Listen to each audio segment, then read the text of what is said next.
நண்பர்களே, காலையிலே தம்பிட்டாரனை அழைச்சிட்டு ஸ்கூல் கிளம்பிட்டேன்.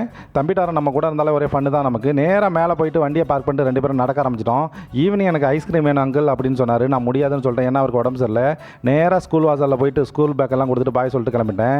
எத்தனை பேக் கொண்டு போகிறாருன்னு மட்டும் பாருங்கள். ஒரு ஸ்கூல் பேக்கு, ஒரு ஸ்விம்மிங் பேக்கு, ஒரு ஃபுட்பால் பேக்கு, ஒரு தண்ணி பாட்டில். திருப்பி வரும்போது பாருங்கள் எவ்வளோ வண்டி லைனில் நிற்கிதுன்னு. எல்லாருமே ஸ்கூல் வாசலில் இருக்கிறதா வெயிட் பண்ணுறாங்க.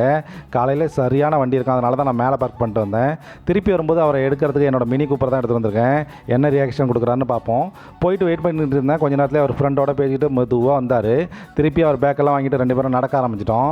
மேலே ஐஸ்கிரீம் வேண்டிய பார்த்தோன்னே தம்பிக்கு சந்தோஷம், ஓட ஆரம்பிச்சிட்டாரு. நான் போயிட்டு ஐஸ்கிரீம் கிடையாது வேறு ஏதாச்சும் வாங்கினோடனே பிளேயிங் கார்டு வாங்கிட்டாரு. காசை கொடுத்து 2 பேரும் நடக்க ஆரம்பிச்சிட்டோம். என்னோட மினி கூப்பரை பார்த்துட்டு என்ன ரியாக்ஷன் கொடுக்குறான்னு பார்ப்போம். வண்டியை பார்த்துட்டாரு, ரொம்ப சந்தோஷம் அவருக்கு, துள்ளி குதிச்சுட்டு ஓடுறாரு. ஏன்னா என்னோட பெரிய வண்டியை போஸ் எடுத்துகிட்டு மீட்டிங் போயிருக்காரு, அதனால தான் நான் மினி கூப்பர் எடுத்துகிட்டு வந்திருக்கேன். ஓகே, நன்றி, வணக்கம் நண்பர்களே. மீண்டும் அடுத்த வீடியோவில் சந்திப்போம். ஓகே, பாய்.